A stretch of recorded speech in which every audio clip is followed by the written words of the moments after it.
এই সেই তিন ব্যক্তি যারা সংঘবদ্ধভাবে জাল সিডিসি, সিওসি এবং জাহাজে চাকরির জন্য প্রয়োজনীয় সনদ তৈরি করে থাকেন। জাহাজে ওঠার জন্য আমরাও নাবিক হতে চেয়েছিলাম। এরই অংশ হিসেবে গত মে মাসে টিম 360 ডিগ্রি সদস্য কাজী মোহাম্মদ ইসমাইলের নামে একটি ধারাবাহিক ডিসচার্জ সনদ সিডিসি অর্থাৎ জাহাজে ওঠার পাসপোর্ট তৈরি করা হয় এই চক্রের মাধ্যমে। আর এভাবেই আমরা ভুয়া নাবিক তৈরির কারিগরদের সন্ধান পেয়ে যাই। সেই সূত্র ধরে চট্টগ্রাম গোয়েন্দা পুলিশের অভিযানে গ্রেপ্তার হন জাল সিডিসি তৈরি চক্রের অন্যতম সদস্য দিন মোহাম্মদ, মহসিন এবং আলম তালুকদার। উদ্ধার করা হয় শতাধিক জাল সিডিসি ও সিওসি তৈরির সরঞ্জাম। 2 মাস পর টিম 360 ডিগ্রি আবারও হাজির বন্দরনগরী চট্টগ্রামে। চট্টগ্রাম গোয়েন্দা পুলিশের কার্যালয়ে টিম 360 ডিগ্রি।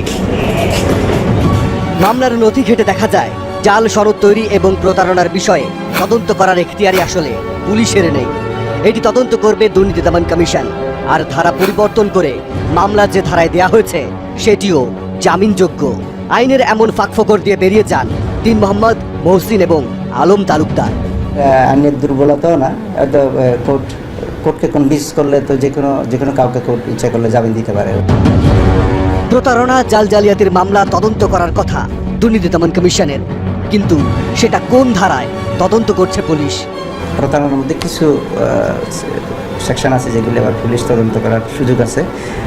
ওই ধারা মতো মামলাটা রুজু হয়েছে এবং এটা ডিবি তদন্ত করছে, মামলার বাদীও ডিবি। আইনের এমন ফাঁক ফোকর পেলে শুধু দিন মোহাম্মদ কেন, এমন ফাঁক দিয়ে যে কোনো আসামি বেরিয়ে যাবেন, এটাই স্বাভাবিক। আমাদের অনুসন্ধানে জাল সিডিসি বানানোর চক্রের সদস্যরা চিহ্নিত হবার পর এসব চক্রগুলো এখন অনেক বেশি সতর্ক হয়ে গেছে। তারা কাজ করছেন চোখ কান খোলা রেখে। তবে আশার খবর হলো, আমাদের অনুসন্ধান প্রচারিত হবার পর মেরিন সেক্টরের দুর্নীতি অনুসন্ধানের জন্য সমুদ্র পরিবহন অধিদপ্তর থেকে একটি তদন্ত কমিটি গঠন করা হয়।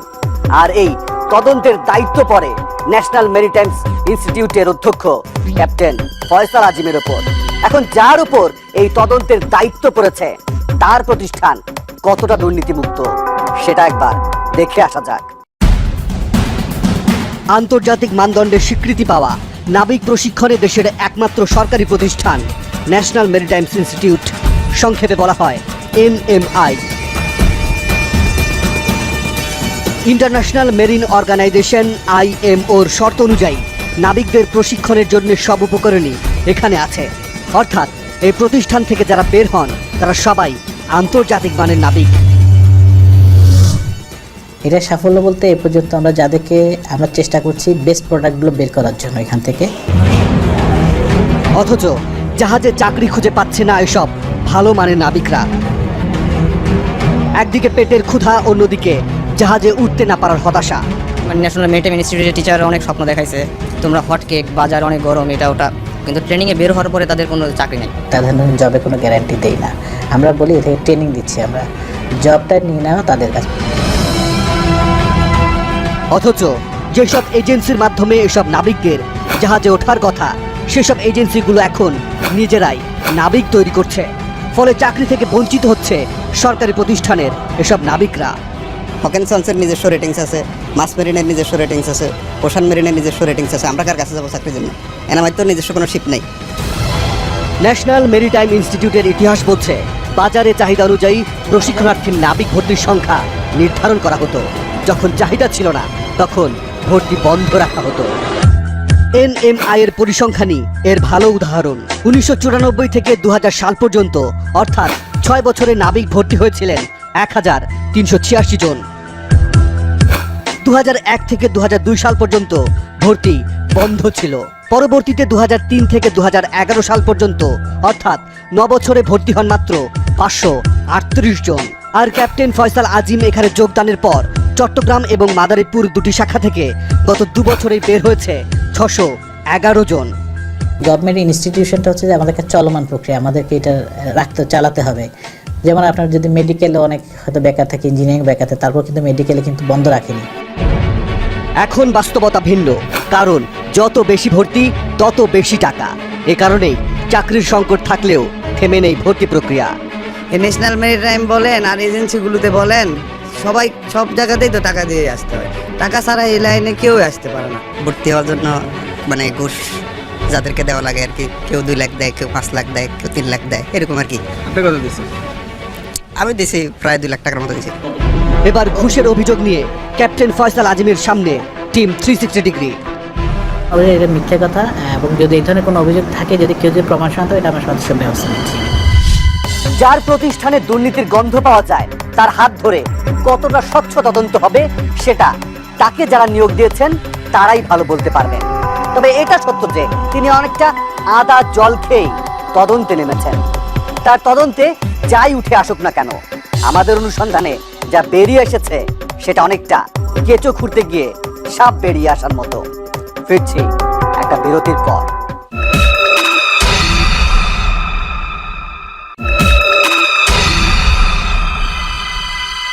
গত মে মাসে আপনাদের দেখিয়েছিলাম কিভাবে শিপিং অফিসের কর্মকর্তাদের সই জাল করে নকল সিডিসি বানানো হয়, কিভাবে আদার ব্যাপারীরা চিফ ইঞ্জিনিয়ার সেজে জাহাজে উঠে পড়েন। আর এবার দেখুন সেই আদার ব্যাপারীরাই শিপিং অফিস থেকেই টাকার বিনিময়ে কিভাবে আসল সিডিসি বানিয়ে ফেলছে। চট্টগ্রামের শিপিং অফিস মেরিন একাডেমিতে 2 বছরের লেখাপড়ার পর এখান থেকে ইস্যু করা হয় নাবিকদের ধারাবাহিক ডিসচার্জ সনদ সিডিসি। একটি সিডিসি ইস্যু করতে হলে আবেদনকারীর একাডেমিক সার্টিফিকেট ও পুলিশ ভেরিফিকেশনের জন্য সংশ্লিষ্ট শিক্ষা বোর্ডে এবং জেলা পুলিশ সুপারের কার্যালয়ে চিঠি ইস্যু করেন শিপিং মাস্টার। আর সব ঠিক থাকার পরই সিডিসি ইস্যু করা হয়। এত জটিল প্রক্রিয়ায় না গিয়ে কিভাবে 4 থেকে 5 হাজার টাকা খরচ করলেই সিডিসি পাওয়া যায় সেটা আমরা আগেই দেখিয়েছি। তবে শিপিং অফিসের অনলাইনে সার্চ দিলেই ধরা পড়বে যে আমাদের বানানো সেই সিডিসি আসলে নকল। তাহলে কি এটা কি ওনাদের একটা প্ল্যান? আর এই ব্যক্তি 9 লাখ টাকা খরচ করে যে সিডিসি বানিয়েছেন সেটা ধরা পড়বে না, কারণ এটা একেবারেই আসল সিডিসি। আমার বাবা আমাকে এই লাইনে পাঠায়, তো এই লাইনে পাঠানোর জন্য যথেষ্ট পরিমাণে শিক্ষাগত যোগ্যতা লাগে, তো এর জন্য কিছুটা আমার ল্যাগিংস ছিল। তো এই কারণে আমি একটা ভায়া তৈরি করি, সেটা হচ্ছে সাইদ খান। ওনার সঙ্গে আমার কন্ট্যাক্ট সিডিসি করে দিবে। প্রায় 9 লক্ষ টাকা খরচ হয়েছে ওনার কাছে আমার। চিটাগঙ্গে শিপিং অফিসে এসে আমাদের সিডিসির জন্য যে কাজগুলো লাগে এগুলো উনি করে দিলেন, মানে সরকারি নিয়মে আমি সিডিসি পেলাম। শুধু এই ব্যক্তি নন, তার মতো আরো 6 জনের কাছ থেকে প্রায় 60 লাখ টাকা হাতিয়ে নেন মাঠ পর্যায়ে দালাল সাইদ খান। মোবাইল ফোনে কথা হয় তার সাথে। সবগুলা কিন্তু হয়েছে কিন্তু শিপিং অফিসের সহায়তায় এবং টাকার বিনিময়ে। দেশে জানিয়ে পাইছে তারা, কেউ আলম সাহেব ফাইল লিখবে, তাকে দেওয়া হয়েছে 50,000, কেউ রিজিং মাস্টার সই করবে, ওনাকে দিয়েছে 1 লাখ টাকা। গেছে ডিজি শিপিং এর লোক, টপ টু বটম সবাই। এটা তো স্যার আমি তো কাস্ট ব্রোকার ভাই, আমি আপনাকে ফ্র্যাঙ্কলি বলি। অর্থাৎ একটি সিডিসি ইস্যু করতে হলে অফিস কর্মচারী সোলাইমান পান 10,000 টাকা, শিপিং কর্মকর্তা আলমের পকেটে ঢুকে যায় 50,000, ডেপুটি শিপিং মাস্টার জাকিরের পকেটে 1 লাখ, আর শিপিং মাস্টার শামীম আহমেদের পকেটে যায় 1.5 লাখ টাকা। তবে টাকা লেনদেনের ঝামেলার কারণেই ফাঁস হয়ে যায় এই 7টি সিডিসি বানানোর জালজালিয়াতির তথ্য। কোনো ক্ষেত্রে যদি আমাদের অফিসের কোনো স্টাফের বিরুদ্ধে কোনো অভিযোগ আছে, যেমন 7টার বিষয়ে কিন্তু কোনো অভিযোগ আমার কাছে আসেনি, যেটা আমাদের অফিস থেকে হয়েছে। এবার যাওয়া যাক শিপিং মাস্টার শামীম আহমেদের কাছে, যিনি সবকিছু যাচাই বাছাই করে এই 7টি সিডিসি ইস্যু করেছিলেন। আমাকে 2 মিনিট সময় দিলে হয়।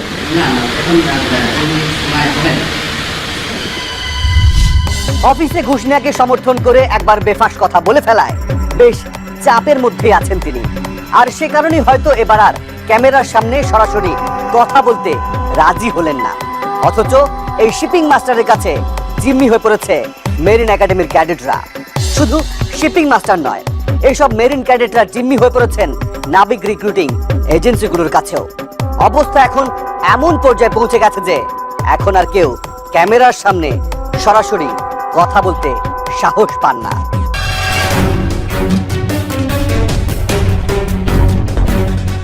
চেহারা চিনে ফেললে বিপদ হতে পারে, হয়তো সারা জীবনেও আর জাহাজে উঠতে পারবেন না।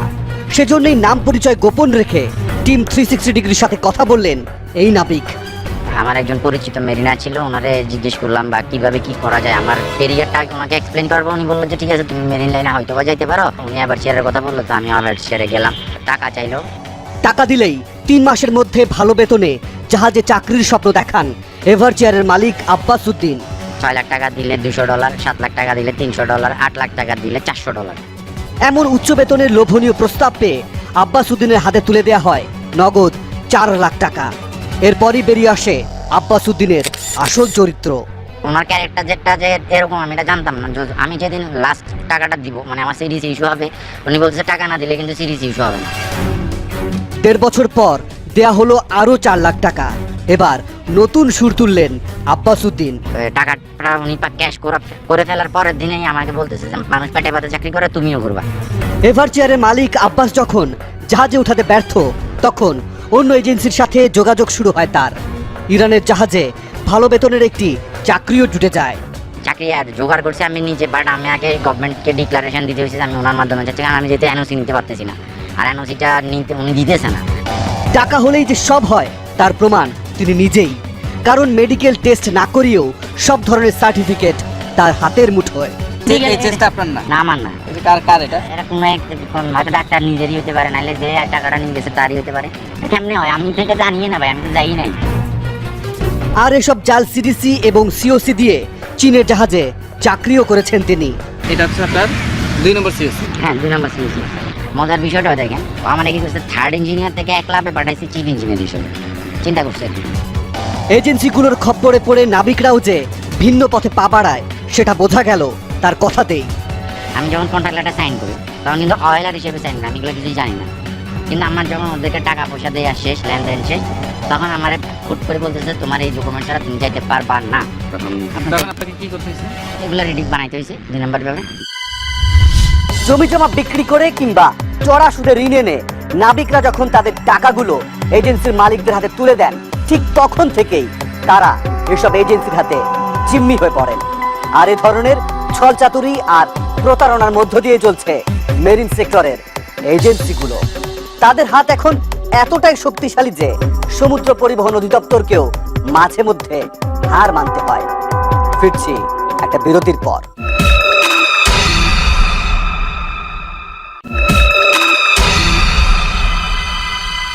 অনুসন্ধানে নেমেই বারবার ঘুরে ফিরে একটি এজেন্সির নাম সামনে আসছে। অনেকে হয়তো ভাবতে পারেন তাদেরকে উদ্দেশ্যমূলকভাবে ঘায়েল করা হচ্ছে, কিন্তু কাকতালীয় হলেও সত্য যে ভুক্তভোগীদের বেশিরভাগই এভারচেয়ারের শিকার। এরই মাঝে আমাদের সামনে আরো একটি চরিত্র এসে হাজির হন, যাকে আব্বাস উদ্দিন তার অফিসেই মারধর করেছেন। আমাকে অফিস থেকে সে মারধর করছে, মানে গায়ে হাত তুলছে। তারপরে আমাকে সে জাহাজ তোলে না, আমি টাকা না দেওয়ার কারণে। তখন আমি এই ক্যাডেটের নাম Shamim Hossain. Recruiting agency Everchair Marine সার্ভিসকে 9 লাখ টাকা দেওয়ার পরেও এখনো জাহাজে উঠতে পারেননি। তাই এই ভবনে ঘোরাঘুরি করছেন অভিযোগ নিয়ে। রিসিভিং মানে কি, আর নাবিকদের কোনো সমস্যা থাকলে আমরা সেটা কমপ্লেন করে আমাদেরকে সমাধান করে দেবে। শামীমের অভিযোগের ভিত্তিতে সমুদ্র পরিবহন অধিদপ্তর থেকে রিক্রুটিং এজেন্সি এভারচেয়ারকে একটি নির্দিষ্ট সময় বেঁধে দেওয়া হয়। সেই সময়ের মধ্যে এই শামীমকে জাহাজে উঠাতে ব্যর্থ হলে এই এজেন্সি লাইসেন্স বাতিল করা হবে বলেও চিঠিতে উল্লেখ করা হয়। গত মে মাসেই এ বিষয় নিয়ে কথা হয়েছিল আব্বাস উদ্দিনের সাথে। 20 তারিখে তাকে ডাকাইছে, সে অবরোধের জন্য আসতে পারবে না। যার জন্য আমি বাধ্য হয়ে প্রিন্সিপাল রক্ষা করার জন্য আমার আরেকটা ক্যারেক্টার তার জায়গায় পাঠিয়ে দিয়েছি। কিন্তু তার এই বক্তব্যকে চ্যালেঞ্জ করে বসলেন শামীম। আমি জানি ও একটা মানে সিটার, এই জন্য আমি সিমেন হোস্টেলে 1 মাস আগেই চলে যাই। থাকার সত্ত্বেও সে আমাকে জাহাজ দেয় না, সে আমাকে বলে আর উল্টো টাকা দিতে হবে 1.5 লাখ। অথচ সমুদ্র পরিবহন অধিদপ্তরের শামীমের বিরুদ্ধে পাল্টা অভিযোগ দিয়ে বসলেন আব্বাস উদ্দিন।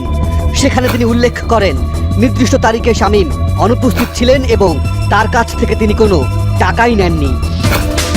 অথচ দি সিটি ব্যাংকের রশিদ বলছে বিভিন্ন মেয়াদে এভারচেয়ার মেরিন সার্ভিসের অ্যাকাউন্টে 6,55,000 টাকা জমা দিয়েছেন শামীম হোসেন। এমন তথ্য প্রমাণ থাকার পরেও কিছুই করতে পারছেন না শামীম হোসেন। আব্বাস উদ্দিনের খপ্পর থেকে ছোট ভাইকে রক্ষা করতে জাহাজের চাকরি ছেড়ে চট্টগ্রামে অবস্থান নিয়েছেন শামীমের বড় ভাই শাহাদাত হোসেনও। জাহাজ থেকে নেমে এসে ওর অফিসে যাওয়ার পরে জিজ্ঞাসা করলাম যে আব্বাস ভাই একে জাহাজে পাঠাচ্ছেন না কেন?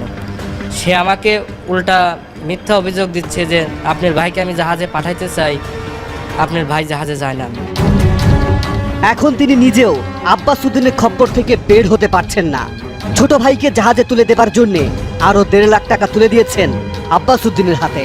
ফেব্রুয়ারি মাসের 2 তারিখে সে 1.5 লক্ষ টাকা নিছে, সে রিসিপ্টে আমাদের কাছে আছে। অবশেষে পুলিশের আশ্রয় নিতে বাধ্য হলেন তিনি। আব্বাস উদ্দিনকে এখনো পাইনি। সে তাদের অফিস থেকে বলতেছে যে সে বিদেশে আছে, তার ফোন বন্ধ পাওয়া যাচ্ছে। আসলে আমরা এখনো ডাউট যে আসলে সে বিদেশে আছে না কোথাও ঘাটাঘা দিয়ে আছে। এবার এভারজিয়ারের কার্যালয়ের টিম 360 ডিগ্রি। পুলিশের মতো আমরাও আব্বাস উদ্দিনকে খুঁজে পেলাম না। কথা হলো তার ম্যানেজার MS তিব্রিজের সাথে। কি আবার কি মাত্র আবার কি সাক্ষাৎকার নেবেন নাকি? হ্যাঁ। তো আপনারা তো যেগুলো বলে সেগুলো প্রচার করেন, আর যেগুলো বলে না সেগুলো প্রচার করেন। তার কাছেই জানতে চাওয়া হলো টাকা দেওয়ার পরেও কেন শামীমকে জাহাজে ওঠানো হলো না। সে টাকা দিচ্ছে, সে বলছে ওই টাকার কোনো রসিদ দেখাইছে? হ্যাঁ, রসিদ তো দেখাইছে। হ্যাঁ, দেখা সেই রসিদ নিয়ে মামলা টিকিতে পারছে একটা মামলা তো এখনো পর্যন্ত তদন্ত চলতেছে। তদন্ত করে কি করবো? পুলিশে তদন্ত করবো। পুলিশের ব্রেন কি যে আমাদের সে সুপারিও না, যেগুলো কি আছে এখানে। পুলিশের জ্ঞান নিয়েও প্রশ্ন তুললেন মহাজ্ঞানী এই ম্যানেজার।